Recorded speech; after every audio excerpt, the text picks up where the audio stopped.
station where unknown forces strike the edge of ecology.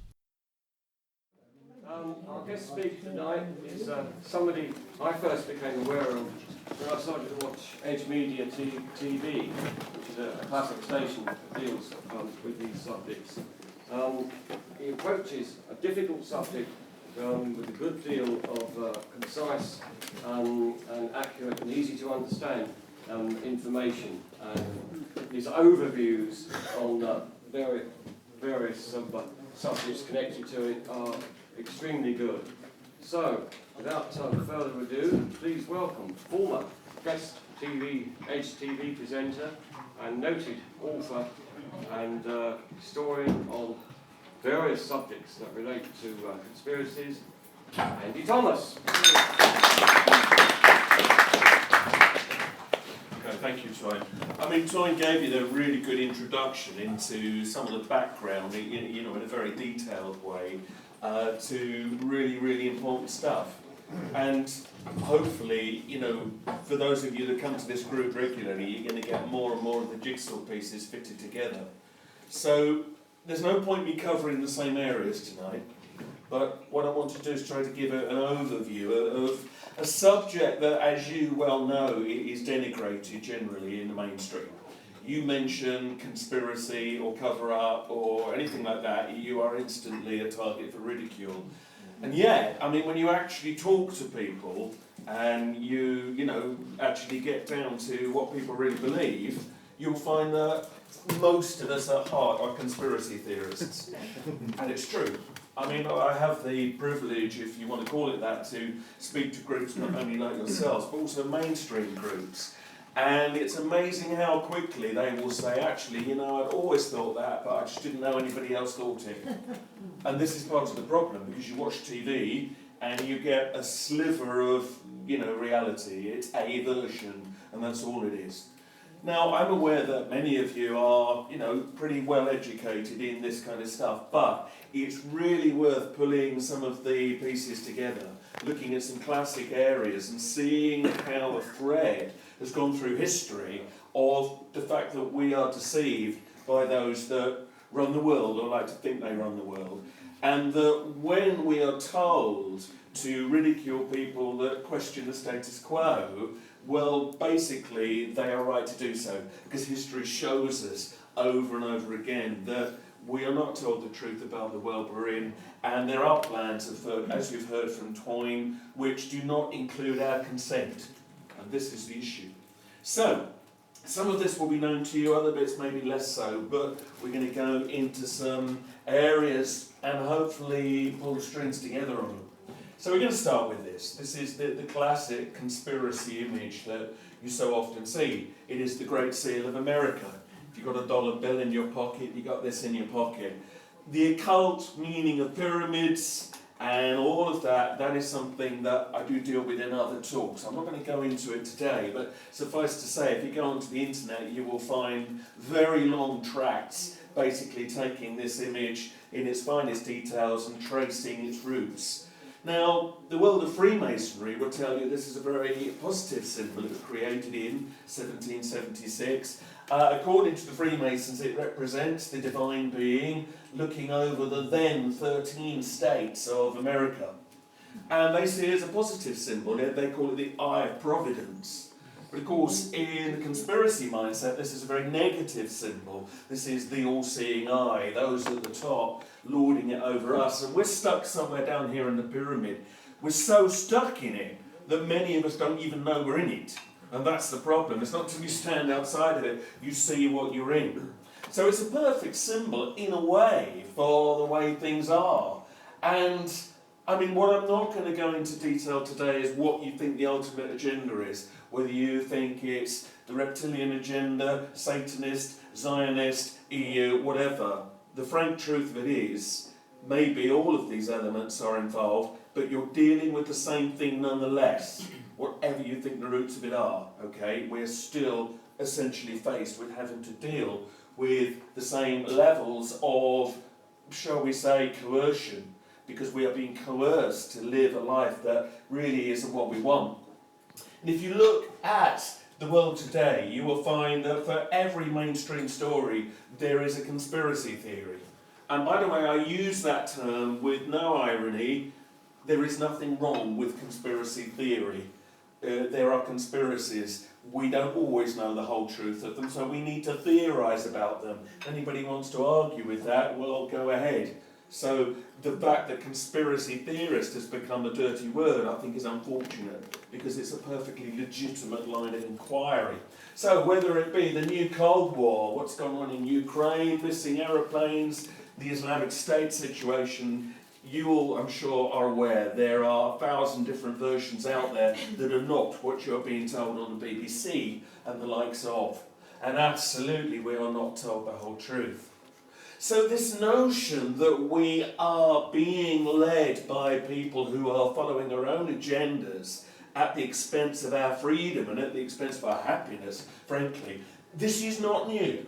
And I want to go right back in time here to show that this is a pattern that's been with us for an awful long time. If you go back to 64 AD, you get the story of the Great Fire of Rome. Now, it's a historical event, we know that occurred. But you'll often see the image here of Emperor Nero playing the lyre while Rome burns around him. Not fiddling, actually, that's a mistranslation. Why was he doing that? Well, even if this never happened, it was symbolic of what was widely believed at the time, which is that Nero himself had given the orders to torch the city. He wanted the Palatine Hill cleared because he wanted to build his own palaces. And rather annoyingly, other people were there in the way already. So it was very convenient when it all burned down. And what he did was, well, this is a repeating pattern to this day, he blamed the early Christians. So he found the minority at the time, and they were blamed. They became, the patsies, if you like. Sorry, come in. That we today still see the same situation going on with, as we will come to a little bit later on. So this is the thing, you scapegoat somebody else and you blame them for all society's woes, whilst then neatly covering up what it is that you yourself are up to. And it's from these kinds of times that you get that phrase, false flag. Now, you all know what false flag means, but the fact is, it actually is very literal. Back in the days of the Greeks and the Romans, it was a well-known strategy that what you would do is either hijack the ships of the enemy or dress your own ships up in the colours of the enemy and then attack your own fleet. Make it look like the enemy had done it, and then, of course, you could sanction all kinds of revenge against them and then lead the people wherever you wanted to because they were in fear of what the enemy might do. So this phrase, false flag attack, is still alive and well today, and it means what it sounds like it means. But there's something else about these times that has a resonance. I mean, the Roman Empire was an attempt to unify the world they knew at the time, which is not so different from the whole EU project today. And this was the world that they knew. The notion of a new world order is not a conspiracy fiction, as we will demonstrate as we go through. And many cultures, sense, or civilizations, I should say, have looked back with envy at this. And the people who are trying to put the EU project today together, still hold this as something to aspire to. But then on the other hand, we here in Britain, we didn't do too badly, did we? The British Empire was way bigger than the Roman Empire, and it was the world order, if you like. The old world order, maybe. So all the pink bits were us. And now, whether you agree with the way it occurred or not, the fact is, this was, for a long time, a very powerful setup. And then when it began to crumble, there were people that thought this was a sad and a bad thing. And as we'll see, that's led, of course, to where we are at today with the current New World Order project, because that has links that go right back to the British Empire, which in itself was inspired by former empires. So, there are certain patterns here that have never quite gone away. When you get to the Elizabethan times, it's full of plots and conspiracies, and we haven't got the time to go into them all today. England begins to settle here. We've gone through Henry's Reformation, the dissolution of the monasteries, Catholicism had been replaced. Now the monarch was speaking for God on earth, or so at least the people were led to believe. So this is when we see the seeds of empire being born. The Armada was defeated, the Spanish didn't manage to take us over, there were various papal plots against Elizabeth, who was seen as, of course, the witch queen. But in these times you start to see resonances with things that we're still dealing with today. Right at the end of Elizabeth's reign, there was a rebellion by Robert Devereux, the Earl of Essex, in 1601. And it wasn't particularly idealistic. He was just trying to restore his own prestige at court, frankly. But what came out of this was something you will have heard about. So he managed to enter London, he took over the city for a day or so, it didn't work, he was arrested, he lost his head. But there were survivors of the Essex Rebellion who decided they were going to have another go. And one of the survivors was a man called Robert Catesby, and you will know him as one of the gunpowder plotters. Now, this is interesting because there's more to this story than meets the eye, and it's often not reported. So, yeah, on the surface, you've got a bunch of Catholics wanting to remove the oppression they were under. James I had come to the throne, and there was an expectation, given that his mother had been Mary, Queen of Scots, that maybe he would have been a little bit more giving towards the Catholics in the new Protestant England. But in fact, he decided not to rock the boat. He left things as they were, and that really pissed off an awful lot of Catholics, frankly. So, Catesby, having survived the Essex Rebellion, thought, I'm going to do it right this time. And the idea was to blow up the King and the Parliament on 5th of November 1605, and thus it was going to be the beginning of a mass insurrection. That was the plan.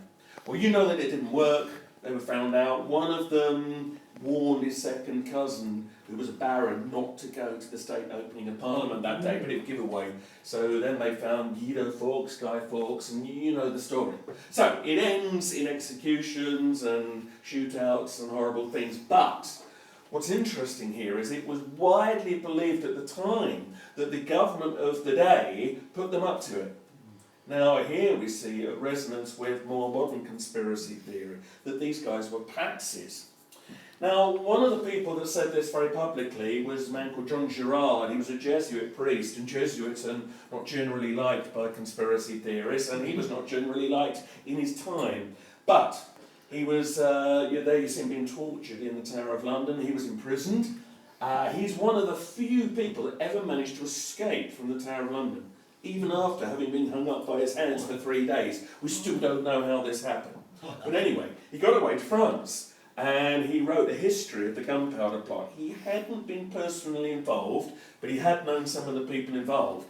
And he absolutely went for it and said, well, a lot of people were thinking, which is this was a false flag. This was a false flag attack. Here's a quote from his book.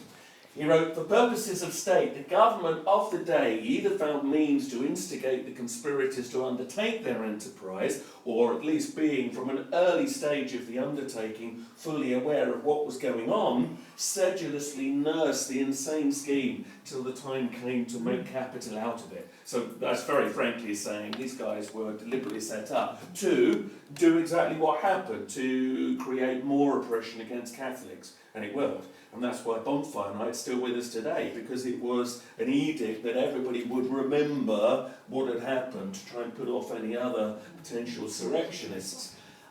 Proving this is another matter, but the fact that it was widely believed tells you that the nation essentially was more than willing to believe conspiracy theory at this point. Now, something big, of course, occurs in 1666, which is the Great Fire of London. Now, we'd just come out of the English Civil War, or the War of the Three Kingdoms, as some historians prefer to call it, because Scotland and Ireland were also involved. Cutting a long story short, the English Civil War was devastating. I mean, more English people died in that war than in the 2 world wars of the last century put together.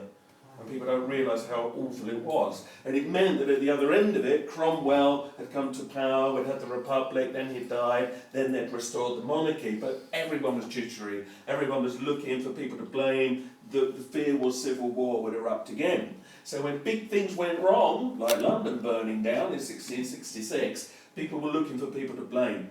And obviously there was only one lot that it could be, the Catholics, and the Jesuits in particular. And into this morass of suspicion walks this man, a man called Titus Oates, who probably did more to denigrate the reputation of conspiracy theory than anybody else in history. Oates had himself once been a Jesuit priest and had been thrown out, and he had a big chip on his shoulder. So he basically just invented a story saying there was a big plot against the new king. They'd executed Charles I, and so Charles II comes to the throne when they restore the monarchy.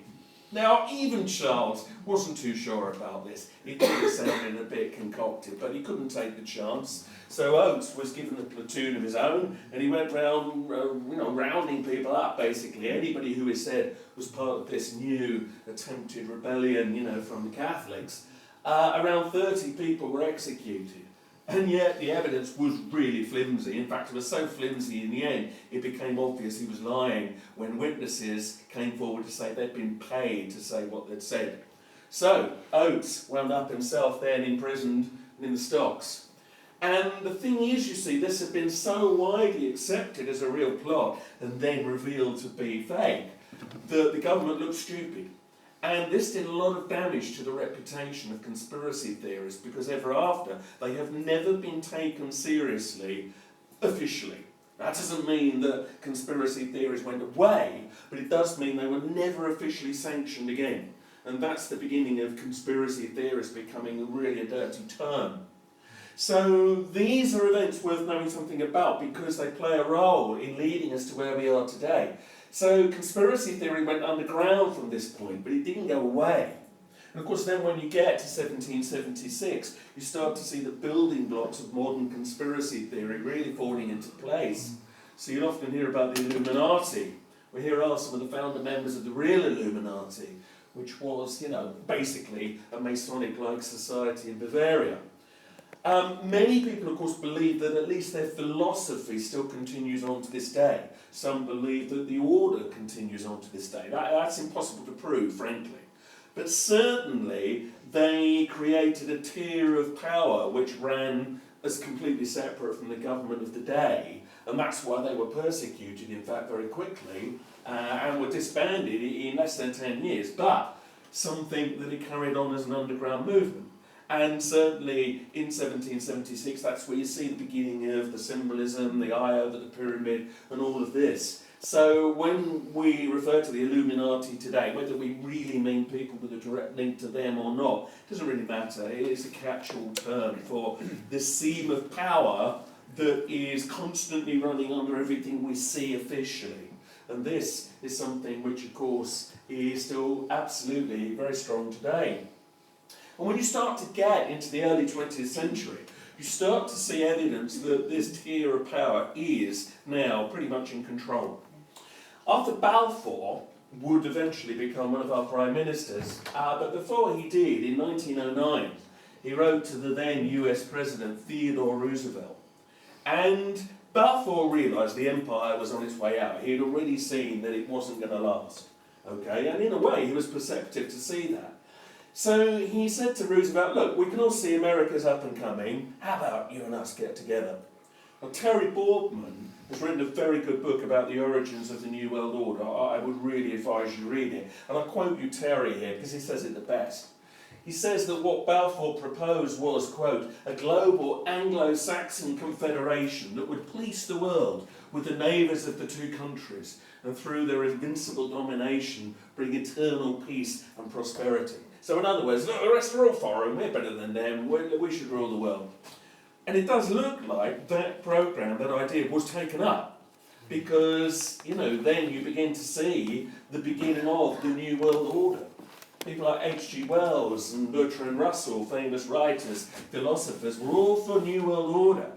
And that phrase, the New World Order, is not an invention of conspiracy theorists. I mean, Wells even wrote a book called that. Not fiction, but just a documentary account of how the world should be run. So when people ridicule those that talk about the New World Order, why? It's absolutely a real project. It is something that was believed in and held up as an ideal by many people. And of course, in more recent years, we've had people like Tony Blair and Gordon Brown and Obama talk about the need to create the New World Order.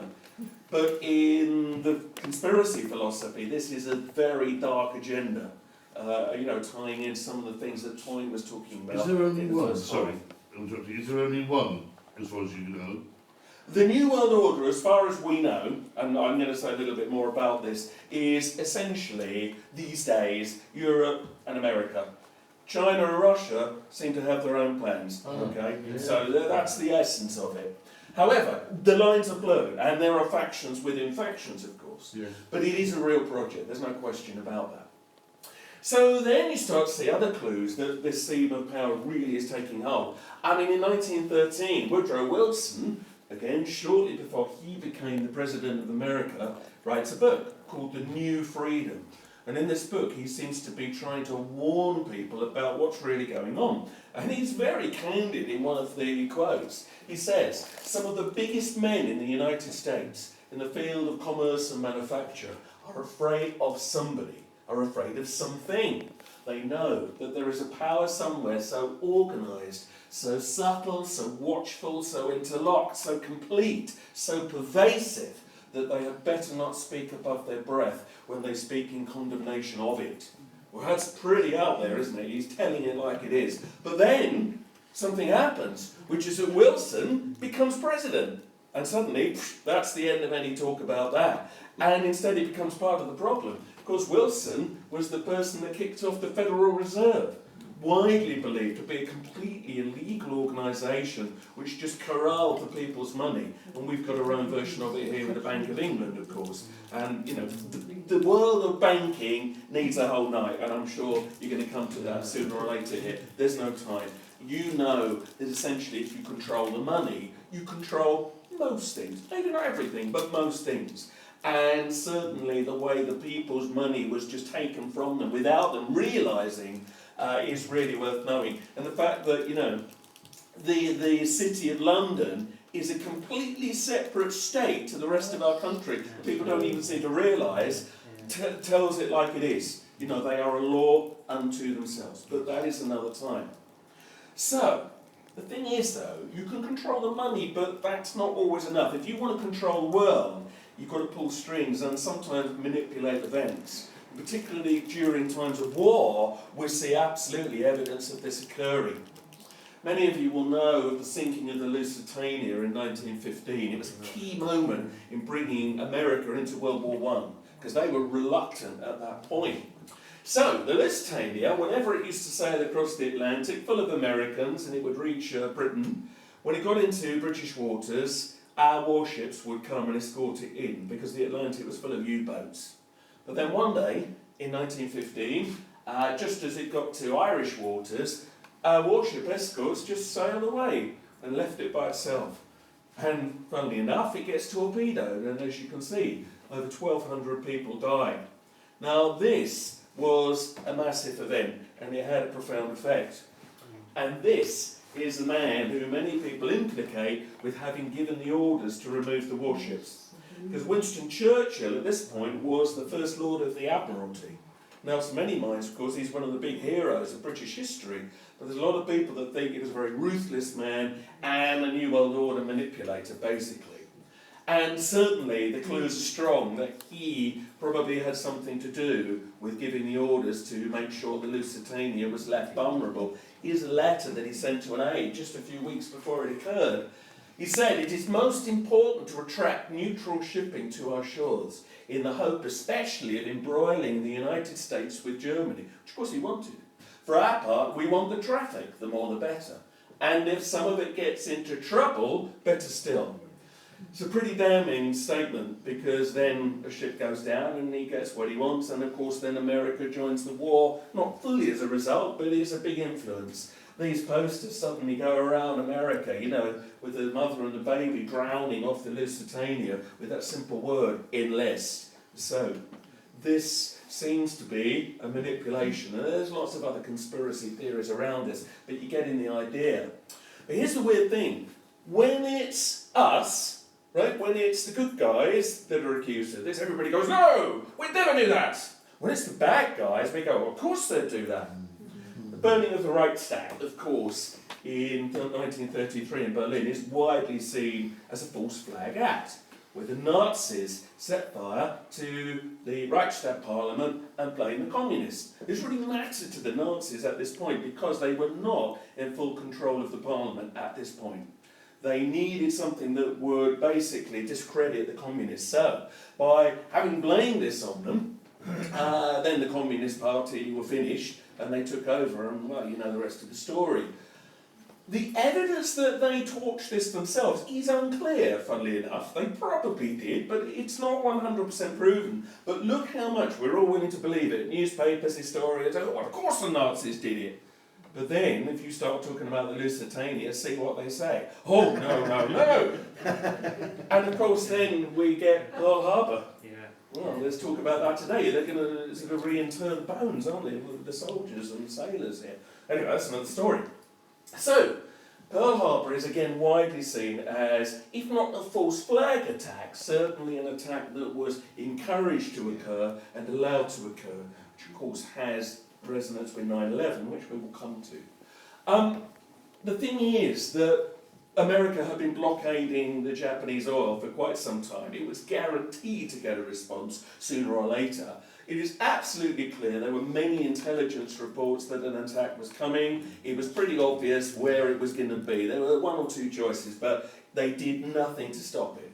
And so the US fleet is attacked, and then America joins the war. Because Franklin Roosevelt was Theodore Roosevelt's cousin.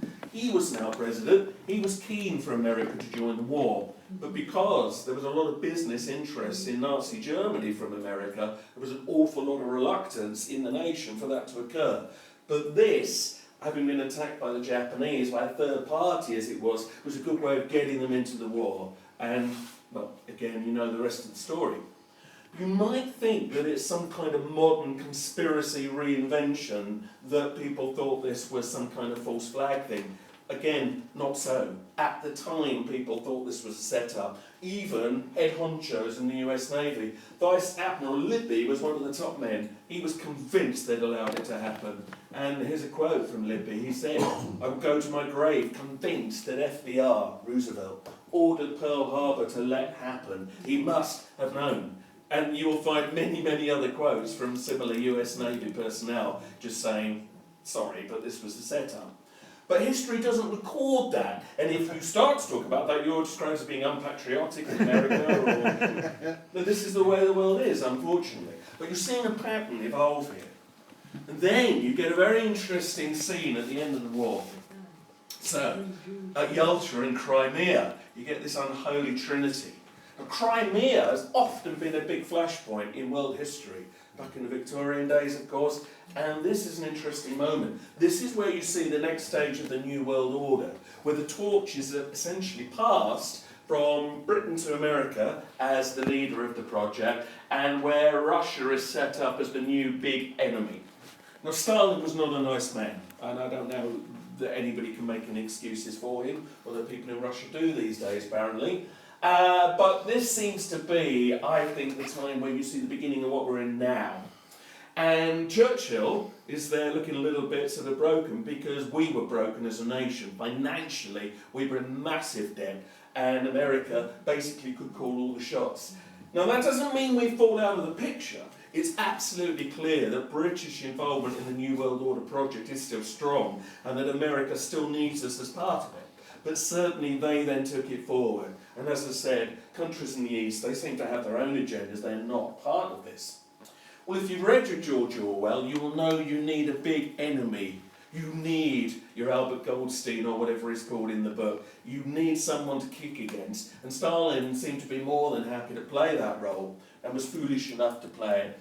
And unfortunately, we've currently got exactly the same setup now. Putin's not the best of souls, but equally he's being set up and he's allowing himself to be set up. We are entering, or have already entered, let's be frank, a new Cold War with uncertain consequences, and we need to be very careful how we're being led down that way of now hating the Russians again.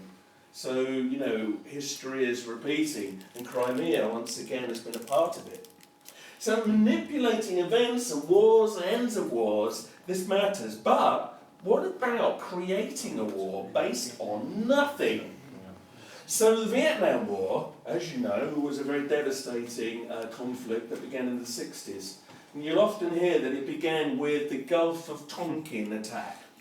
Now, what we're told is, or what we were told, I should say, is that the US Navy was attacked by a huge fleet of North Vietnamese communist forces. And because of that, the US had no choice but to retaliate, and so the Vietnam War began. Well, actually, these are the only images we've got of the alleged Gulf of Tonkin incident.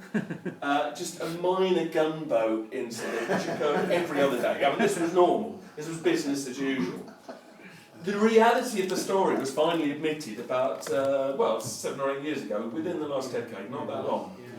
When the reality was that, yes, the US Navy thought a fleet was coming towards them. There was a heavy mist that night, and when you get heavy fog overseas, you can often get radar bounce back. They were seeing themselves, basically. They were seeing their own sonar echoes.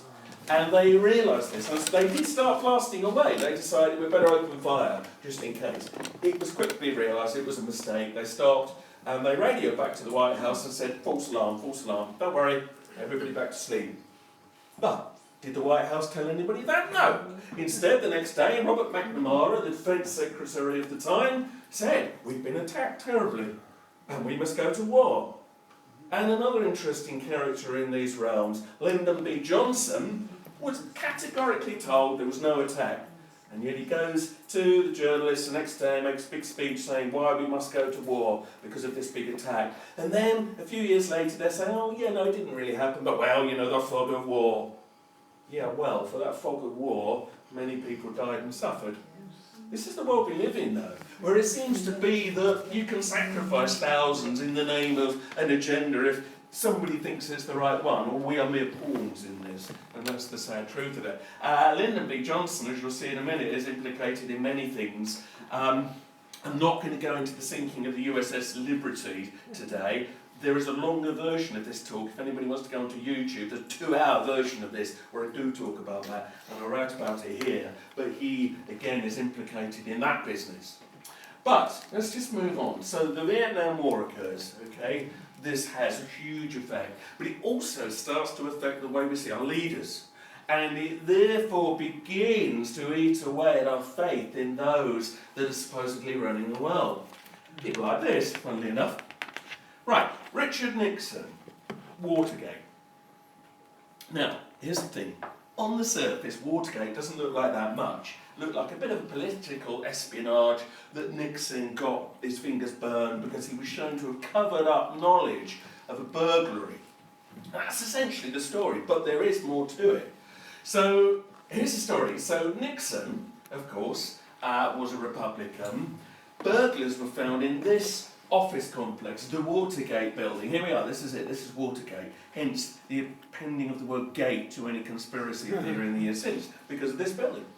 And nobody's quite sure what they were doing in there. Got B now. Hoverfly, I'm leaving there. No one's quite sure what they were doing. But we might come to that in a moment. It's never been officially acknowledged. Nixon, of course, was accused of having set up the burglary. Now, that was never proven, but what did get proven was that he knew about it and covered it up. Okay, he had put recording equipment in the White House. And he was very paranoid about any enemies that he might have, you know, Nixon's enemies list and all this. And he secretly recorded all of the conversations, but including his own. And of course, when this became known and the Watergate scandal broke, the tapes were sequestered. And there was Nixon making it obvious that he did know this burglary had occurred and had given orders to cover it up. Now that's what it did for him. It could have been worse though. I mean, his secretary, Rose Mary Woods, would you believe it, just before the tapes reached the courts, accidentally erased the 18 most important minutes. Oh, would you believe it? And I think we would have heard a lot more revealed on those tapes, but there you go. And then, of course, Nixon has to resign, and so, you know, that's the end of his political career. But here's the thing. Gerald Ford came in, and he pardoned him. Now, in American law, when you pardon somebody, that's it. All investigation stops. So there was an awful lot more we could have known and should have known about this, but we weren't allowed to because Nixon was pardoned. So, why does this matter? Okay, here's why this matters. On the surface, it looks like just espionage, but some years later, two of the people involved in the burglary, Frank Sturgis and E. Howard Hunt, both with CIA connections, came forward and said, we'll tell you why we were in Watergate. And they said that they'd been ordered to go in to retrieve incriminating photographs that would have proved CIA involvement in the assassination of JFK. Now that's what they said, and of course the American nation said, oh rubbish, right, we won't look at that, forget them. Well, this is believed by many people to be essentially true. And of course Nixon would have been implicated as well, and later administrations, in having knowledge that this was a coup d'etat. So the JFK assassination conspiracy theories, well, you know they are rife, and we're not going to go through them all tonight. The essential problem is that it was blamed on one man by the Warren Commission, Lee Harvey Oswald. He almost certainly did fire some of the bullets. You are probably aware that the arguments are that could one man have caused so much damage to not just not just Kennedy, but also Governor Connolly in the car. Most ballistics experts agree there must have been other gunmen. Okay, there are some that disagree, but most think there was another gunman. The point here is that would implicate somebody else. That would suggest that it was a wider coup d'etat, not just one madman. Channel 5 tried to convince us last year that the other shot was an accidental shot from a security guard's pistol. And that's complete nonsense when you look at the evidence. Right, that's just yet another cover-up, it would seem. I mean, you've all heard of the grassy knoll. Kennedy was shot in Dealey Plaza. The car shouldn't even have been in Dealey Plaza. That was a last-minute diversion, which makes you think. And many people reported hearing shots coming from behind this wall. Police dictabelt recordings recorded at least 6 shots coming from over there. And yet we were told, no, it was all one gunman up in the Texas School Repository building. So, here's where, of course, it all starts to get complex. So the conspiracy theories are rife. And we might have known more, except for this horrible moment here, where Jack Ruby, a local nightclub owner, walks out of the crowd and shoots Oswald dead, point blank. Now, here's the thing. He appeared at first glance to be an American striking a blow against this terrible man who killed the president. Except that Ruby himself's a fascinating character. Ruby and Oswald were friends, number one. They were very likely gay and lovers. Number 2, which is fine, but this is important because they were therefore working together. They were not just people that never knew each other, and he obviously believed that if he did this deed, that he would be let off and pardoned. But then it became clear that wasn't going to happen. And obviously, whatever deal he thought he'd signed to do away with Oswald, when he realised it wasn't going to be honoured, he started to get mouthy. And he held press conferences, believe it or not, from the police rooms. Here's a quote from Ruby. He said to journalists, everything pertaining to what's happening has never come to the surface. The world will never know the true facts of what occurred, my motives. The people who had so much to gain and had such an ulterior motive for putting me in the position I'm in will never let the true facts come above board to the world. And a reporter says, are these people in very high positions, Jack? And he says, yes. And he was threatening to reveal more, but then, of course, he died in the police cells through some mysterious disease. Shortly before he died, he claimed he was being injected by the doctors with something that he believed was going to kill him, and he did indeed then die. So, we don't know more about that, but this lady had something interesting to say. Rose Chirami worked at Ruby's rather sleazy nightclub. She, on the eve of the shooting of JFK, had overheard Ruby and Oswald and men she said were CIA all discussing the shooting that would take place the day after. She went to the police on the eve of the shooting and told them what she'd heard, and they said, go away, stupid woman. Yeah. And then, of course, when it happened, she was in a very difficult position, which is probably why she was then found dead a few weeks later by the side of a road. So, when you look at the amount of people who were witnesses to the Kennedy shooting, by the way, a lot of them that were at Grassy Knoll, for instance, have died or did die in mysterious circumstances. That is a repeating pattern we see a lot of. 9/11 witnesses seem to be dying pretty quickly now as well. And, you know, I think you can begin to put the pieces together yourself there. It might surprise you, though, to know that the US does not believe in the lone gunman theory officially, because after the Warren Commission was obviously shown to be not reliable, they did reinvestigate in 1979, and this report concluded there probably were other gunmen. And left it at that, and never investigated further. So they admitted, yes, it was a coup d'etat, but we're not going to say anything more about it. So who really was responsible? Well, make your own mind out. Here's the usual list: Cuban exiles, Fidel Castro, the mafia, the Soviets, bankers, the Israelis, the Freemasons, MJ12, the UFO secret group. And I'm not doing UFOs tonight, by the way. That doesn't mean there isn't something interesting to say, but that's for another time. Black Ops military. Whoever it was, the essential view is it was a New World Order plot. I mean, Kennedy was not the greatest person on earth, but he also was not playing the New World Order game. He wasn't doing what he was being ordered to do, and it does seem pretty clear he had to go. And of course, many people also blame this man, Lyndon B. Johnson, again, often implicated, and certainly he had a lot to gain by the removal of Kennedy. So, this is all classic stuff, but it builds up to a place where there is a lack of faith in those that lead. Later on that decade, of course, Robert Kennedy gets gunned down in '68, JFK's brother. Luther King goes down in the same year. And it begins to look as if anybody that tries to make a difference might be just removed. And this is where you begin to see what are perceived as wilder conspiracy theories coming through. And this is where you get, for instance, the theories about that Paul McCartney was died and replaced by a lookalike and stuff like this, which I do cover in the YouTube version. I'm not going to go into that tonight. I write about that quite a lot here because that speaks volumes about the state of mind, whether you believe it's true or not. People, millions of people were willing to believe that and still are. So the faith in our leaders was falling away very rapidly, and therefore the big achievements of the time were coming under scrutiny. And people were saying, well, why should we believe anything you tell us? And thus it was, when you start to get massive achievements like this, a lot of people weren't sure anymore. So the moon landing conspiracy theories, they're always laughed at in the mainstream. It's become a big yo-ho-ho moment. And yeah, boy, you want to look at the actual statistics of how many people believe we didn't go to the moon. I think at the last poll in Britain, it's about 25% of people, that's a quarter of the population here, believe it was a hoax. And that number is getting pretty big in America too. Why does this matter? It matters because if you could show that this event that was held up as one of the highest peaks of human achievement did not occur as we were told, it means that basically anything we're told is unreliable.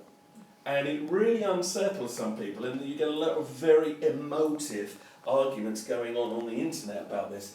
But here's the problem. There are anomalies. You've got 3 bits of evidence that we went to the moon. You've got the astronauts' testimony, but they could be lying. I mean, you don't know. You weren't there. Maybe lying under oath or under threat. So you've got to put that aside. What else have we got? Moon rock. But moon rock could have been brought back by automated probes. It didn't prove someone stood there. So what we've really got are the visual images, photographs, videos. So you would expect they would stand up to some pretty good scrutiny. And yet many of them don't. And this is where it starts to become problematic. Here, for instance, is one of the most famous photographs of all time. Buzz Aldrin standing on the moon, as taken by Neil Armstrong. But the anomalies are rife, really. I mean, you can see the light coming from behind him, casting a jet black shadow, fair enough. But the body, the suit's lit up ever so well. Now, if there's that much light to show that much detail on a man who should technically be in silhouette, you would expect to see some detail here too. NASA says light's bouncing off the surface and filling in the light. Okay, fair enough. But it should then do that in the shadows too. And there's a lot of pictures, not just this one, where it looks like he's been lit up. There's another way you could do this, which is you raise the exposure of the camera. But then you've got the same problem. Yes, you'd see all this, but this would all be gleaming, you'd see detail in the shadow, and we don't. And in fact, what you see is a very subdued light. You've got a bright pool of light just behind him, and it falls off into shadow in the background, and into shadow even 3 or 4 feet in the foreground. How can that be natural sunlight? There's not even any clouds on the moon, obviously. This doesn't make sense if this is on the moon, unless artificial light has been used, because it does look like he's standing in a spotlight. But of course NASA says they never took any artificial light into the moon. And there's lots of pictures that look like someone's in a pool of light, and it makes no sense. Another thing that makes no sense is you see the horizon line going through the middle of the helmet there. And you can just see there Neil Armstrong, who is reflected, and he's taking this photograph with a camera strapped to his chest. But the problem there is, and you can show they're on essentially flat ground, that means the horizon line should come through his middle here. The fact that you can see the top of the backpack, and you're obviously looking down from about 6 feet up, shows that was not taken by Neil Armstrong.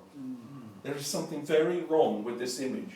And you could go on and on with this. I mean, there is the camera, one of the cameras they took. Very basic, really, good for the time, but no radiation protection, essentially. How did the film survive?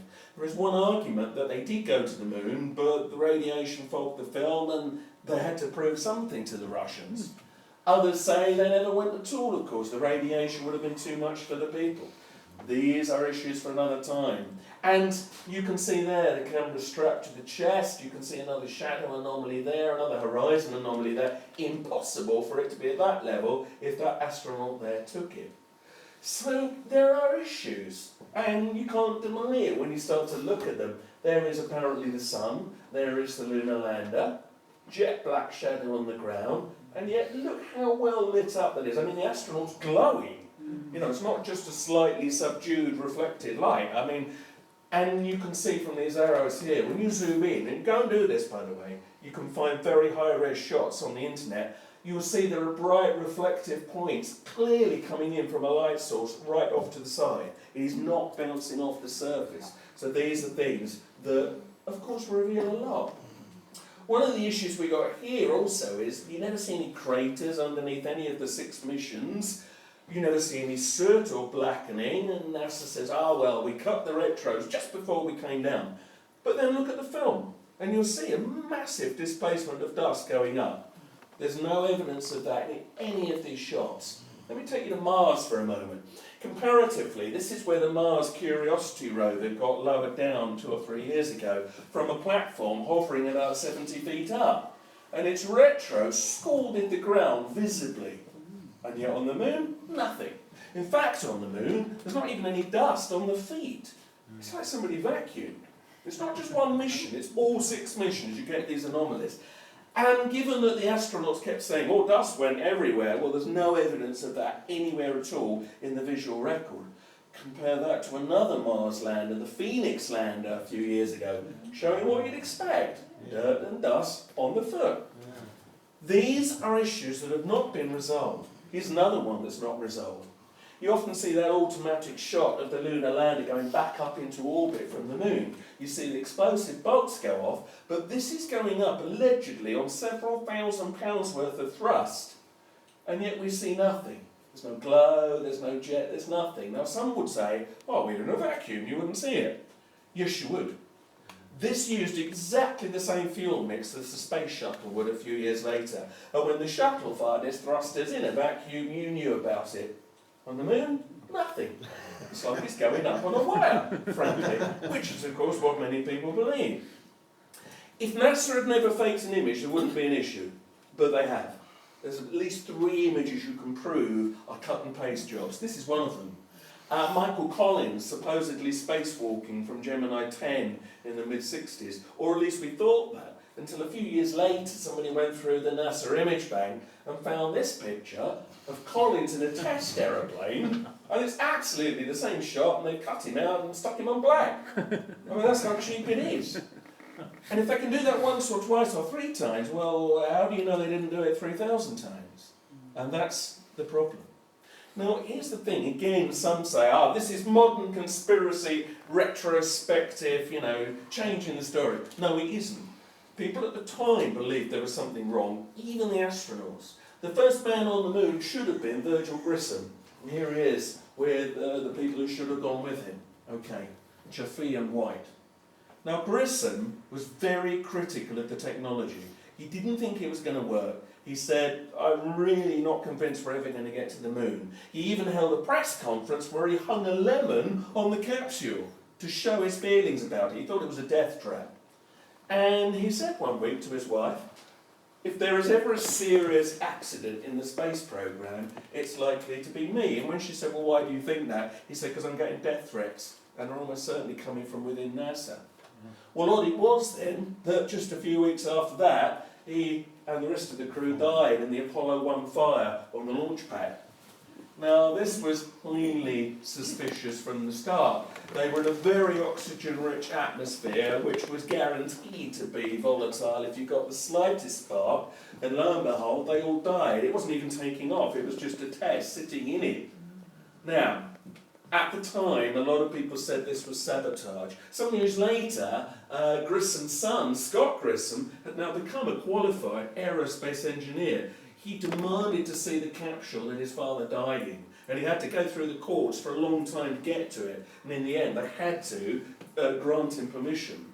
And he discovered a little metal plate that had been deliberately inserted into the dashboard, as it were, of the capsule, which in his view, the only function it could serve would be to cause a fire. And he went public and said, my father was murdered. And you don't hear much about that, do you? Even though that's the opinion of the family, and it was also the opinion of the NASA safety inspector who was brought in to investigate the Apollo 1 fire at the time. Thomas Ronald Barron immediately said, this is sabotage, and he went further. He started to look at the whole technical feasibility of the Apollo program and said in his view this wasn't going to work. This was not going to function. And he was preparing a 500-page report.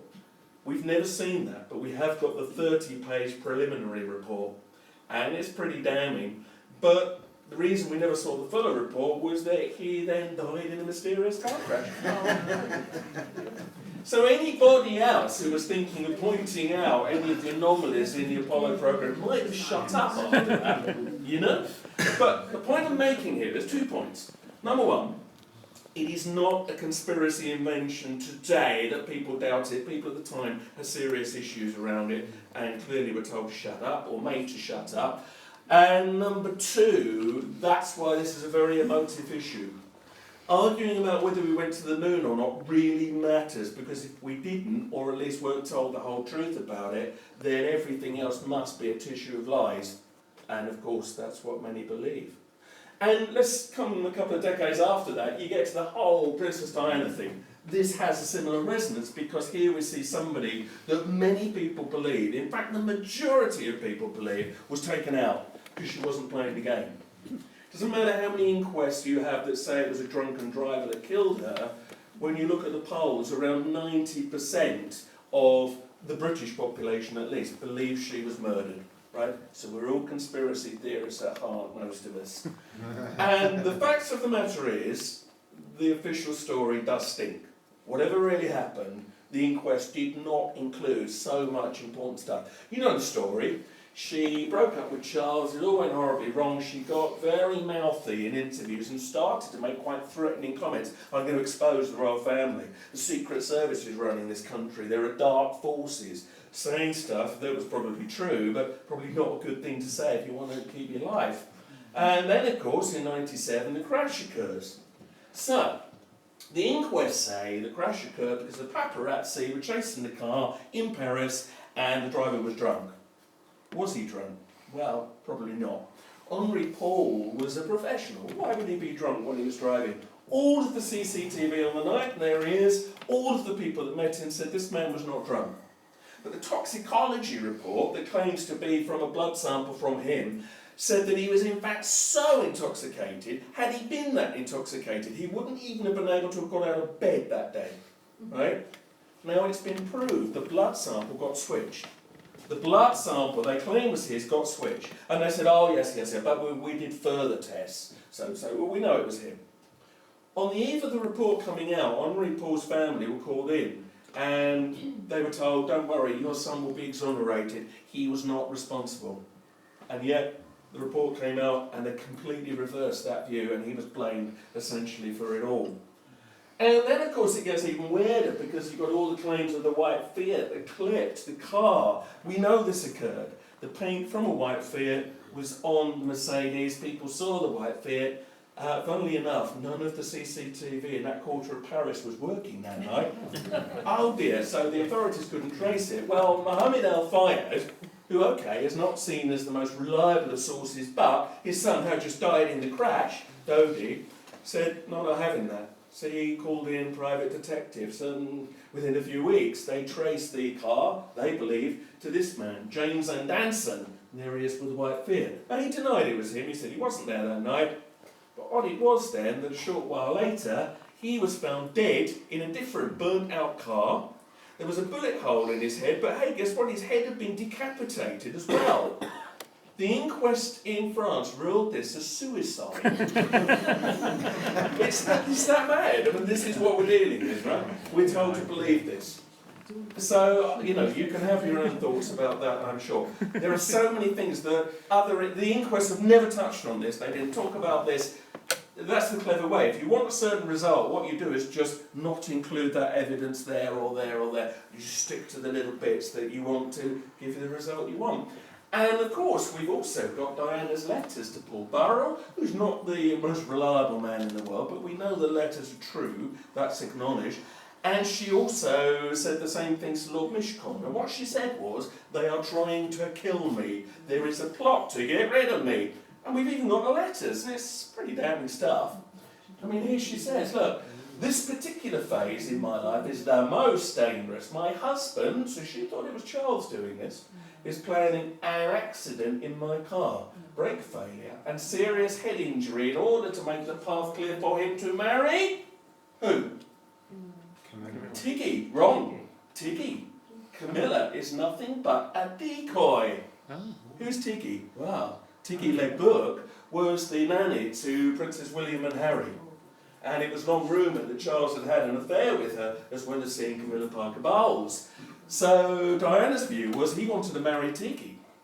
There was a car crash involving Camilla shortly before Diana died, where Camilla ran from the scene, and when the police asked her why, she said they were trying to kill me. That's interesting, isn't it? It's almost as if someone thought there's a quadrangle here, we've got to remove somebody. Having failed with Camilla, they thought, oh, actually, let's get rid of the one person everybody wants to get rid of, which is Diana, because people were queuing up to get rid of her. Bear in mind, she was campaigning very successfully against landmines, given that she was now going out with Dodi Al-Fayed, who is the son of Samira Khashoggi from the Khashoggi arms dealing family. Maybe they didn't want a peacenik at the dinner table, you know? And of course you get all the other theories. Dodi was a Muslim. Was it that they didn't want the Muslim bloodline coming into Britain? And so on. Was she pregnant? Was she not? And of course Mohammed Al-Fayed says Prince Philip gave the orders, and he's laughed at for saying that. But on the other hand, Diana thought it was Charles giving the orders, so is there any wackier? There's something very dark here, and we've never got to the bottom of it. And there's an episode many people don't seem to know much about, which is worth recounting. When she was taken into hospital after the crash, she was alive. The French doctors at this hospital where she was taken expected her to live. And then the English doctors turned up. And they said, our jurisdiction, thanks very much, off you go. And they escorted them all out of the room. And they shut the door. And this is according to one of the French doctors. And then they came out 15 minutes later and said, oh, she's died. The French doctors couldn't believe it. They said, what do you mean she's dead? How can she be dead? And it was the opinion of one of these doctors that they'd basically done away with her. He was going to write a book about this. Can you imagine what happened to him? No. He died in a mysterious car crash. Oh my God. And this is sadly true. We all laugh, but it's obviously horrifically tragic. But yes, so when people die in mysterious circumstances, there usually is something weird going on. And you want to name somebody else? Yeah. Yes. You know the story on this, don't you? So Kelly, David Kelly, a top UN weapons inspector, says there's no weapons of mass destruction in Iraq. This war's a phony. He says it to the BBC. Blair and Campbell go crazy and announce his name, and they haul him up before parliamentary committees and make a fool of him. And then, of course, he's found dead in woods near his home. And it's suicide, apparently. He was so full of shame for what he'd done against the nation, he committed suicide. Well, look at it this way. when even MPs, whatever you think of it, like Norman Baker MP, start writing books saying Kelly was murdered, which he did pretty convincingly, you really have to wonder what's going on. Again, the polls are similar. 90% of British people believe Kelly was murdered. And most people said it, oh, well, of course they bumped him off. It seemed obvious. And in the gut of the nation, we felt it was obvious, and it probably is. And it gets weirder, of course.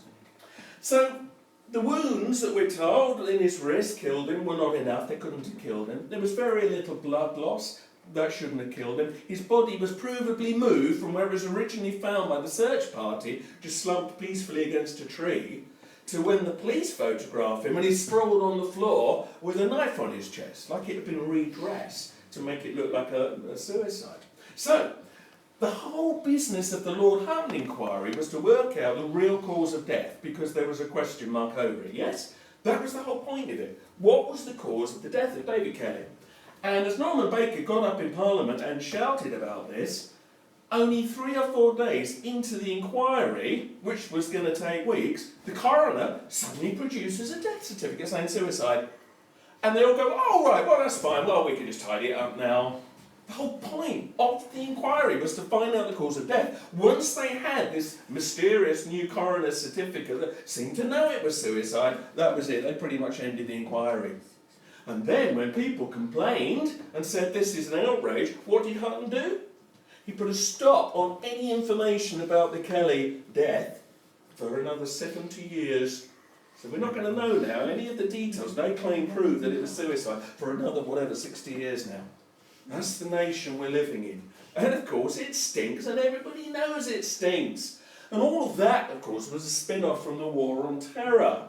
And the War on Terror, as you well know, was a spin-off in itself from 9/11. Now listen, do I need to say much about this, right? If you still believe the official story of 9/11, I urge you to find out more. That's all I'm going to say. I've even brought some leaflets here with 1 million websites on them, just so you can go and find out. You owe it to yourselves to find out why the official story of 9/11 is a lie. It is a lie. There is no question about this at all. You know the official version. You also know there are some serious anomalies. And it's worth just quoting good old David Rockefeller here, forever a target, a conspiracy theorist, and rightly so. He said once, all we need is the right major crisis and the nations will accept the New World Order. And many people think, basically, from 9/11 onwards, we have, in essence, accepted the New World Order. And it was called the big major crisis and all of this. It is widely believed it was a key moment in the New World Order, creating such a climate of fear, we gave away all of the power that we had. And absolutely it worked. And yet none of the official story made sense. You know the basics. How do you fit a 757 into a hole that's barely 20 feet across at the Pentagon? People at the Pentagon said that there was no big plane, there were no bodies, there was no luggage. It was something small, be it a small plane or a missile. Even the trajectory the plane took to enter the Pentagon makes no sense. Look up pilots for 9/11 truth if you want to know more. The fall of the towers, you know that many architects and engineers say it was a demolition job. The evidence visually is pretty clear. You've got molten metal rolling down the sides of the towers. Go whichever way you want. You either go with Judy Wood's energy technology, you go with nanothermate, whatever you think. This is not a natural collapse. Okay, that's good enough. And we don't need to argue. And when you look at the visual evidence of these explosions, or whatever they are, going off way below the level of the collapse, and you read the accounts of people who were in the towers who said there were explosions going off for a good hour or so, or whatever it was before they fell, this was a demolition.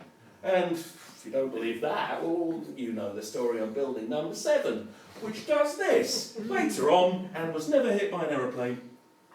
Yes, it had a little bit of fire on it, but not very much.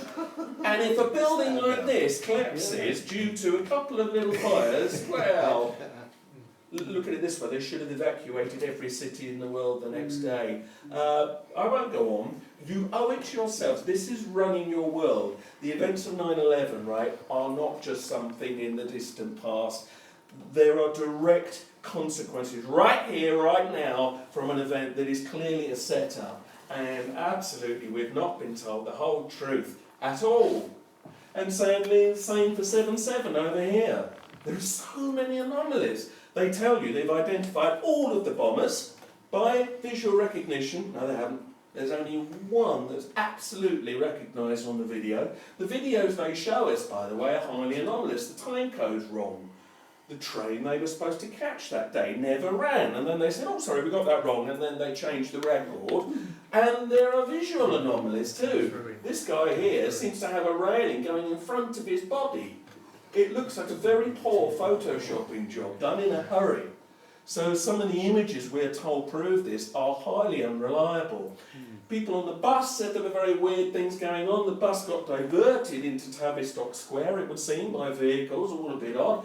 People on the train said the explosions did not come from above, they came from beneath. And there are visual photographs clearly showing a blast has come up from beneath. And therefore, what was going on with the rucksacks? Who were those people? There were exercises going on that day that visualise exactly this happening, which, funnily enough, also happened on 9/11. We could go on, but we won't. Here's the important thing. Right, both those events and other terror events around the world have been used to justify everything we've seen in the Middle East since, which is unfolding before our very eyes today. By the way, was Bin Laden involved? Well, maybe. But if so, as Pat says, because almost certainly he couldn't have pulled this off without major help, or maybe he was nothing to do with it at all. The worst thing that came out of 9/11 was the increase in surveillance, the increase in control. The control agenda went into overdrive, and we handed over our freedom then and there because we were afraid.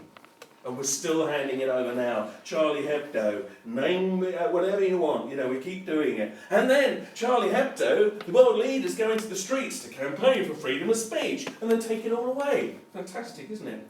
And so all of these controls we now have, and now human microchipping around the corner, this is being sold to us for our protection, for our good. And it's an old trick, and I'm afraid it's very powerful. What about Bin Laden? Just a brief mention. Was the man who was shot dead in his underpants in Pakistan Bin Laden? Many people don't believe it was. They've not produced any evidence. Wouldn't you think it would have been really important to capture him alive? A lot of important evidence, surely. But no, they threw his body in the sea out of, respect or something. And there are massively conflicting reports between the SWAT team that allegedly took him out. None of these stories make sense. Some of the blokes who could have resolved the issues, 22 of them, all died in a helicopter crash a couple of years ago. That's funny, isn't it? On the same helicopter. And now one name that got mentioned by Toyn earlier on, by the way, is this gentleman here. Zbigniew Brzezinski, an important man in the world because he's running the show in many ways at the moment. Brzezinski is well known as an American political hawk. And he was the man that actually set up Al-Qaeda, because they went to Afghanistan when the Soviets were in occupation there in 1980, and there he is, look, giving Bin Laden a gun, and we armed the Mujahideen, and they became Al-Qaeda, and Al-Qaeda became ISIS, who became Islamic State, or, as the BBC likes to say, the so-called Islamic State. Do these bodies exist? Yes. But I suspect, and many do, that Al-Qaeda was originally a bunch of tin pot militias with very little power. We've given them the power. After the Soviets fell, we needed a new big enemy. And this fulfilled the role for a little while, but now it's obviously run out of steam a bit. So then we get Russia back as the new big enemy. Now Islamic State, that was clearly allowed to rise. What the hell is going on? That's for another talk. It's all very complex and extremely dangerous. But why this matters is that, Zbigniew Brzezinski is one of the major sponsors of Obama. He's one of the right-hand men in the background calling the shots. And Obama, there's many issues around him, that's for another time too. But Brzezinski, you see, is very overt in what he believes. You can read his book. He wrote a book some years back called The Grand Chessboard, in which he basically outlines the New World Order plan and says, there you go, this is a good thing. America should run the world, and we should do anything we want to do, basically, because it's for the good of everyone. So you can't blame him. He's out there, he's frank with what he believes, but sadly, he's got huge influence. And, this is the problem. There are probably people who are running the show who think they're doing the right thing. But somewhere down the line, this New World Order project turned to a totalitarian nightmare vision that we are victims of. Maybe, and certainly H.G. Wells didn't intend this. Maybe there was a good intention behind the New World Order, but it's gone horribly wrong. And it doesn't matter who you vote for next month, because these are the kinds of people who are in control. Bilderberg's usual, Trilateral Commission, Council on Foreign Relations, and so on. As we heard earlier on, power's been handed to the corporations, and bodies like this and Quangos are utterly undemocratic, are calling the shots. It doesn't matter really who you vote for, you'll get a certain amount of change, but deep down, you're still dealing with the same issue, because the whole system needs upending. And whether that's going to happen anytime soon is another matter. And then, of course, you've got the accusations of the occult agenda. What about Bohemian Grove? The fact that many world leaders once a year go to woods in California, dress up in funny robes and worship a giant stone owl doesn't seem to matter to the world's press. No, this is perfectly fine. It's just a happy little pageant. But then, the fact that they sacrifice the effigy of a child to this owl, is surely in poor taste at the very least. They're putting Rolf Harris in prison, but hang on a minute. And the massive cover-ups that are surely going on at the moment about the Westminster paedophile ring and far beyond, come on. Can they keep this under wraps forever? You can bet your life they're trying. Shredding machines must be going 10 to the dozen at the moment. And yet there's something really, really nasty beyond the paraphernalia of this kind of madness. There is a dark occult agenda, I do believe, that is going on. How much that's in control, well, that's for you to decide. But certainly we are not being told the truth. And that's why people do now show up at the gates of Bohemian Grove.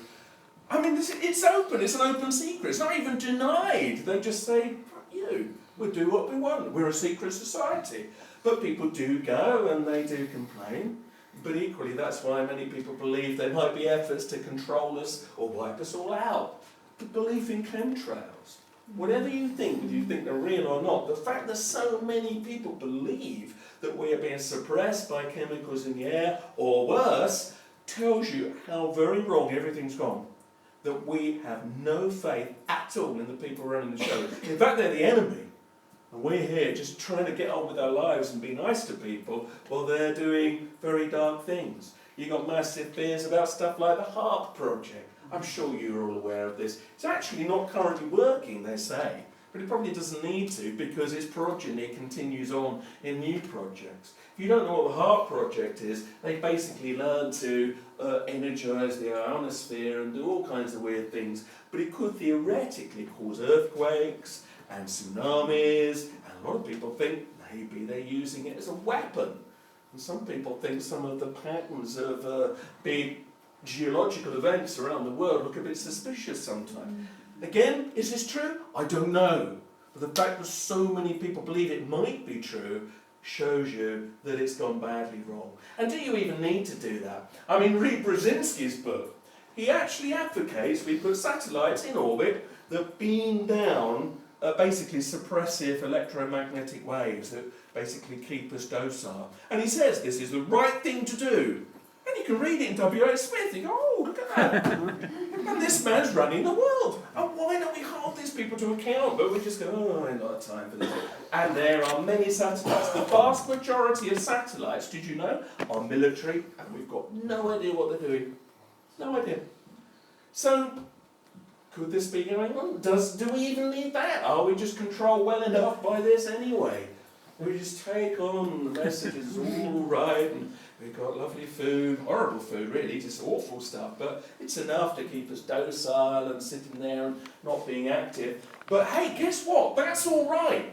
What's not all right is to be a conspiracy theorist. No, this is what you are if you believe that there's any serious issues. You're a nutter. You wear a tinfoil hat, as we all do, I'm sure. The conditioning we are currently seeing in the mainstream media is exactly that. It is a brainwash.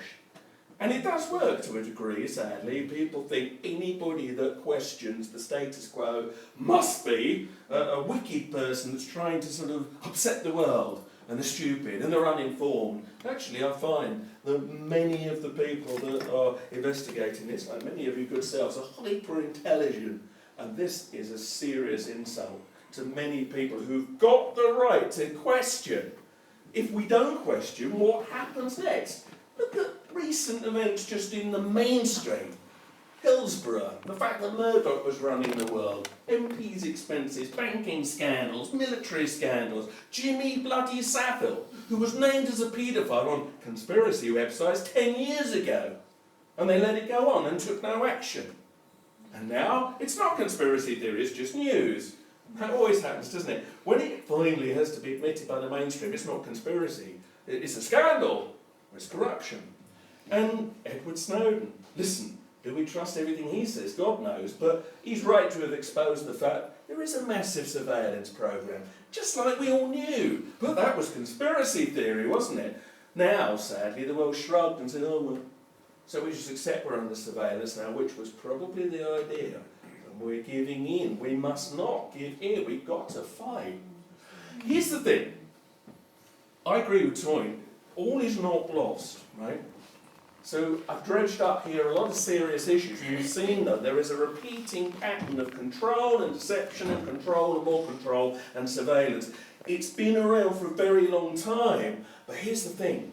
A lot of people are not accepting it anymore. And the internet's been a big gift to having conversations we couldn't properly have before. That's why they're trying to control the internet and shut it down. Make no mistake, they'll do everything they can, just albeit in changing small print to do that. The people who are trying to stand out from the crowd really want to make a difference. And instead of being treated as pariahs, it's time to treat them with respect.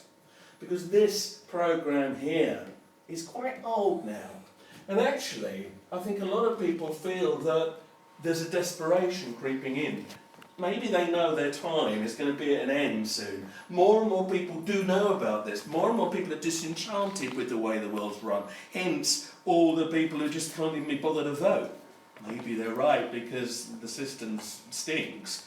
But nonetheless, it's a sign, right? It is a sign that we need something different.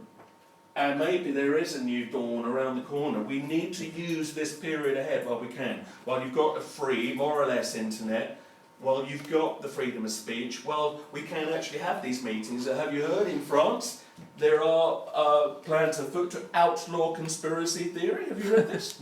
No, it's not a joke. Where you could actually go to prison for believing in conspiracy theories. Well, this is the way it's going. David Cameron condemned conspiracy theory recently. Clever way of shutting down conversations. So we need to bloody well make sure we have those conversations. And well done, Troy, well done, Wayne, all of you for putting this stuff on. Because we have to get this word out and keep it alive. You don't have to agree, right, with what everybody believes. You're all going to have your own slightly different views on all these things we've talked about today, many other things we've not had time to talk about, but we all agree, surely, that we should be able to discuss whatever feels important and be free to do so. That's what I thought we'd fought for the last 2,000 years, and yet they seem to want to take away that freedom. So don't let them preach freedom of speech to you while they're actually telling you, yes, but you can't say that or believe in that, because that's not freedom. But there is enough of a movement at the moment where I feel very strongly that this could change. And I think that the disenchantment that we're seeing with those in control could become something. I don't think armed revolution really is going to be the solution, but a philosophical revolution, something in the heart, something in the collective consciousness that changes everybody. Yeah, I really think there are a lot of potentials. And it means changing ourselves as well. You can't just change them out there or blame the New World Order for making everything horrible. We're all a part of it. We need to change our own lives and share this information with as many people as who will listen. Yeah, they'll make fun of you for it. We've all had that probably. But so what? You can't take a little bloody nose occasionally. We shouldn't be in the game, you know. You've got to stand up to it and say, yeah, but this is why I believe it. And when you share the reasons, it's amazing how quickly people go, oh, okay, well, I didn't know that. And that's the thing, get the information flowing, keep people out there just not putting up with the rubbish that they're told to believe and the distraction in the mainstream, which is very overwhelming. So, there is so much more we could say. I'll stop ranting now, but just do something. What I've tried to do here is just pull some threads together. we all know, the fact that you're in this room, we all know there's something not quite right out there, but you're not the only ones. A lot of people feel the same, but they don't all have a context in which to express it, and they're afraid of ridicule, they're afraid of standing out from the crowd. But we need to make it clear to them, you don't need to be afraid, because actually there's an awful lot of us. And just looking at the polls on Princess Diana and David Kelly tell you that. So, there are hopeful signs. Keep doing what you're doing. If you're not doing anything, do something. Whatever, even if it's just campaigning to save your local bus shelter, do something positive, and it will ripple out with a domino effect into the collective consciousness. So, thanks ever so much for listening. I hope that's been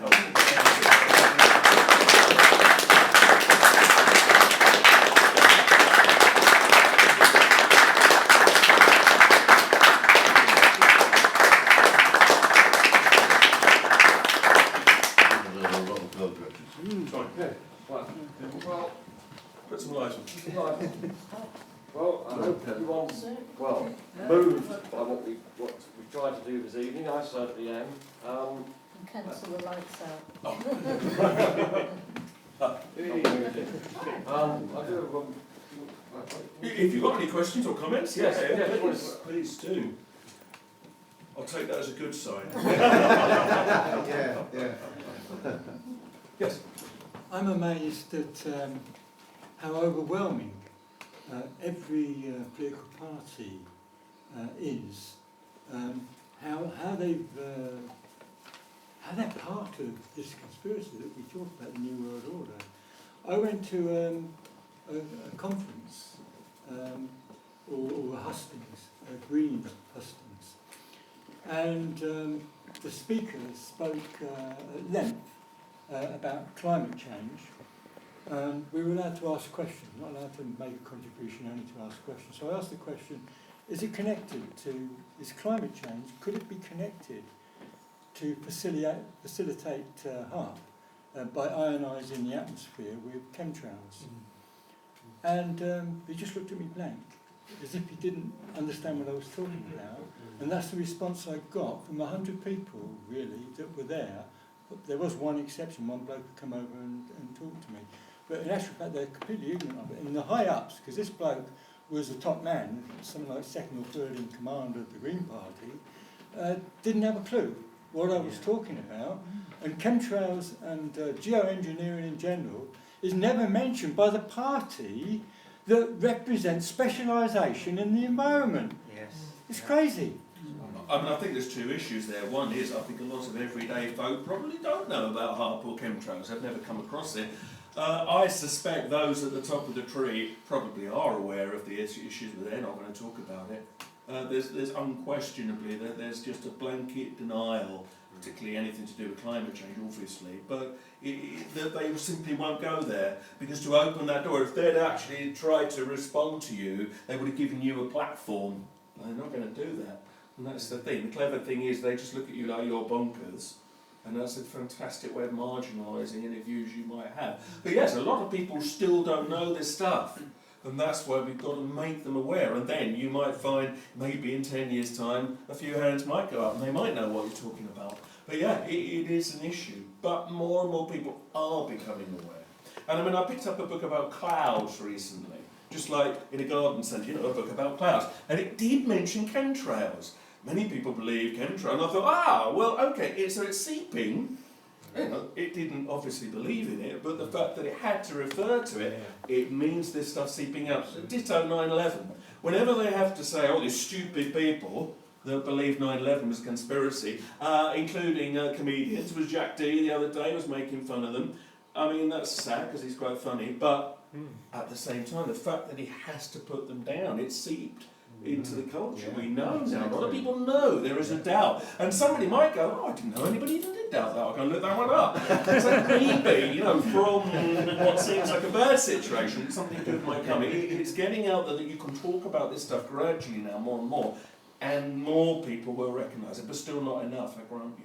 And that's why we've got to keep talking. But I mean, one statistic that's very hopeful, I think, albeit in a sad way, when they had the 10th anniversary of 9/11, various polls were taken around the world. When you shove them all together in a kind of meta-analysis, it comes out that just over 50% of the world's population does not believe the official story of 9/11, which is pretty stunning.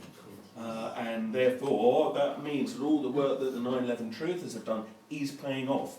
Now, you're never going to hear about that in the mainstream because they've got to blank it, but it is somewhere underneath rendering the mainstream irrelevant. And increasingly younger people, they don't watch BBC News. They'll look at stuff that's going to tell them things they know they're not being told in the mainstream. So that's going to go somewhere in years to come, and maybe it will become part of the general conversation eventually. But you know, the work that has been done by the truth movements has paid off, or is beginning to, though you might not think that. So all is not lost, and somewhere down the line that this will matter, I believe. Yes? Are you familiar with Kent Hogan? He was Kent Hogan, an American who was quite outspoken about lots of issues. And he was actually then imprisoned allegedly for tax fraud, and Yes. it stinks because I think they were trying to be silencing him because he was speaking out about the Illuminati and a number of issues. I don't know much about that particular case. I've heard of him and that case. He's not the only one. There's been a number of American, particularly 9/11 truthers, who've been sent to prison or sectioned for mental instability for holding their beliefs, which again is quite a clever way of trying to shut them up. But the fact that they're having to do that, again, shows you there's a desperation creeping in there. It's happened over here too, isn't it? What's the name of the guy who puts out very sort of outspoken truth stuff? Michael Moore? Say again? Michael Moore? No. Oh, there's some guy recently, and the police suddenly burst into his house, and I just some trumped up charge, and they put him on. The name will come to me, but anyway. Fritz Springmeier. No. Anyway, it is beginning to happen, and it's an intimidation process that we simply cannot give into. But it's clever, and it sends out the message to those on the outside that, oh, these people are dangerous to society. We need to contain them. But I think they'll lose in the end. I just don't think that that's going to work, because in the end, more people get outraged at the obvious abuse of powers, and I think that will show itself for what it is. But yes, it does happen, I'm afraid. Yes? I just want to make this point again about, I think it's related to the notion of how much power we actually have, is that you present a lot of hard facts tonight, as far as I'm concerned. You know what I mean? That I think a jury of 12 people would be very impressed by. So, I mean, however we might find ourselves in court, if we can get ourselves in front of the jury, you know, I mean, that's a tremendous amount of power, surely. Well, there's, what's the name of the chap who's taken the BBC to court at the moment, isn't he? Or he's tried to, for not reporting 9/11 accurately. His brother died in the Twin Towers, but he believes it was a set-up, he believes it was an inside job. He actually has gone to court, but he's not the first person, I think, to try to do that. They just throw it out within the hour, so there was no evidence. There's every piece of evidence, obviously, as you say, but that's how they deal with it, and so it gets just completely ignored. I mean, I don't know if you're aware of the Hampstead children case.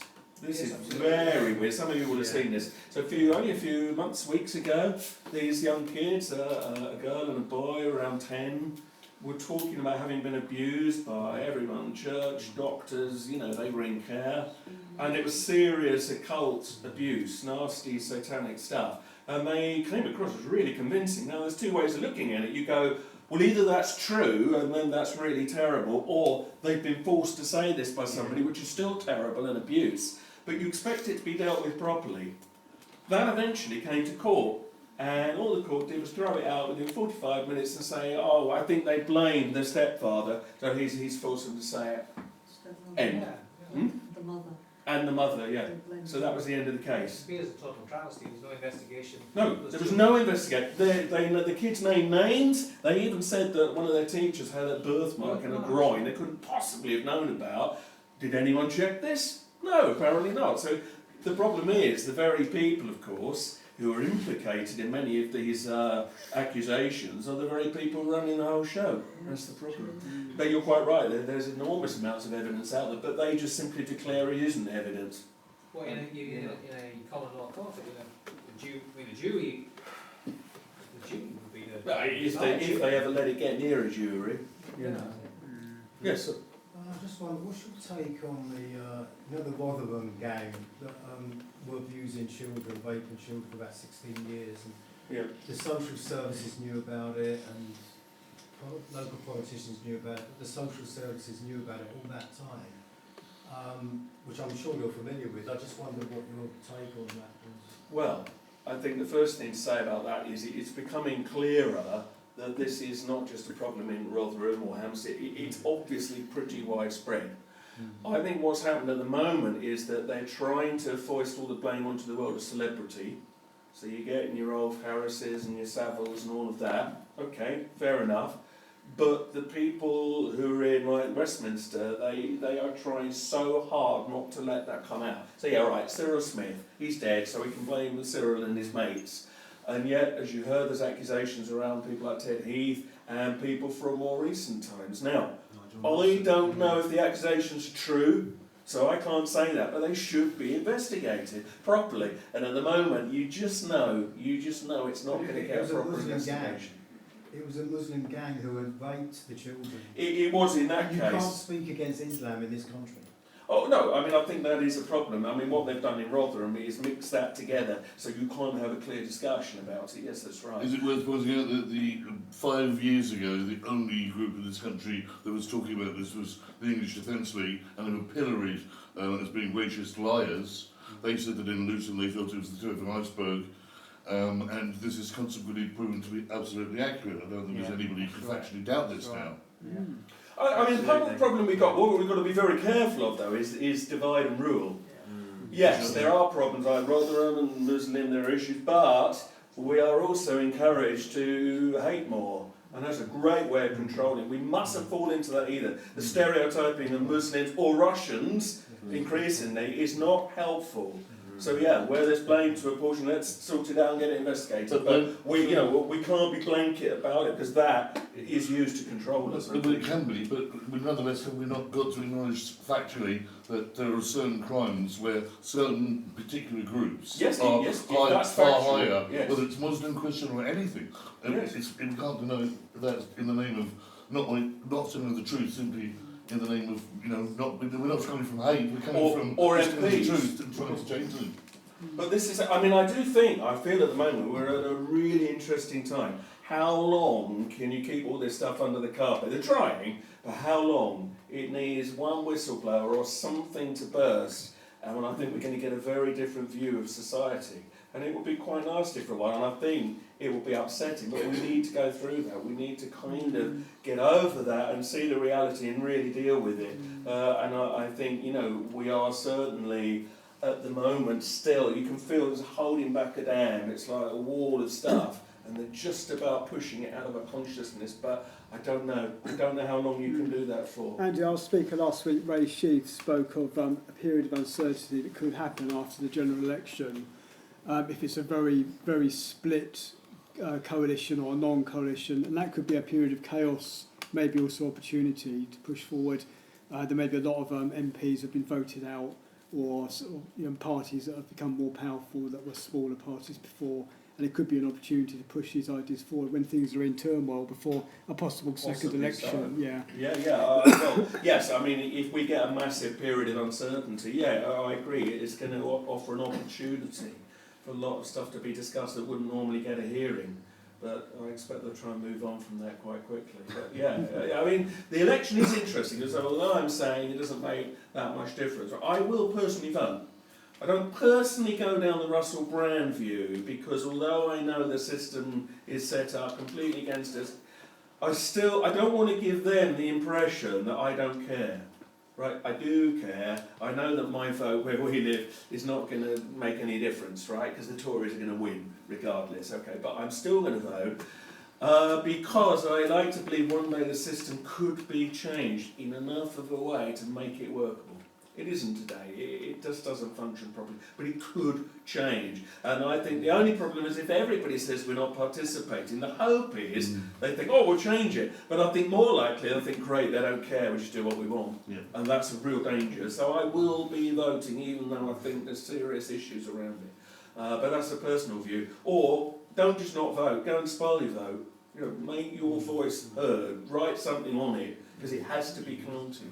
You know, but just do something, and then the more they realise this isn't working, sooner or later something's going to start falling in on itself.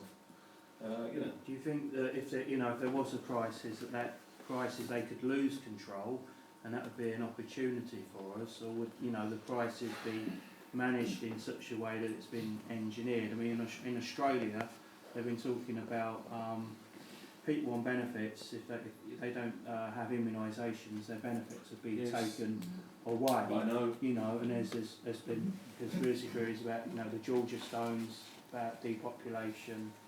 If there was Ebola, and how these things can be manipulated to form a crisis, and then they can consolidate more centralised power, or could it be a situation where they just something gets out of control and they lose control as well? Well, look at it this way. I don't think, for all we're talking about, like New World Orders and ruling elites and that, I don't think they're all powerful. They might like to think they are. They make mistakes. And there are also factions within factions, and that offers hope. Because I don't think the New World Order project is 100% united. And I think they could slip up, yes, and I think they could suddenly find things they think are so sewn up, might not be. Because so many people are now waking up, I think they don't quite know how to cope with it, and only one thing needs to go wrong that they haven't planned for, and we could be really uncharted waters. And what you might just say might just be actually something of an understatement. I know we can't prove anything yet, but the idea that it seems to be a lot of people who have bought into varying degrees of awareness of conspiracy potentially fall into a sense of powerlessness at the idea of some kind of homogenous them, which is, that we must. But they're divided. There are many very, fucked up individuals, as we know, who are vulnerable and arguably need healing. Just to say that there are books and literature here about the subjects that we've covered tonight, and other subjects as well. So anybody who's interested, please come up to the desk. And can I just do an advert for an event this coming Friday? Some of you know we have the Changing Times group up in Burgess Hill. If you're interested in lunar conspiracy, we've got Marcus Allen, it's one of the most famous lunar conspiracists talking. Go on to the website changingtimes.org.uk and you'll see the details. Burgess Hill, 8 o'clock this coming Friday. So if you're interested, have a look at changingtimes.org.uk. He's editor of Nexus. And he's the UK publisher of Nexus magazine, which is, again, is something you should be reading. But listen, I just like to say thank you to Toyn for putting this on and inviting me, and thanks for all coming out. I mean, fantastic stuff. Keep going. Thank you very much.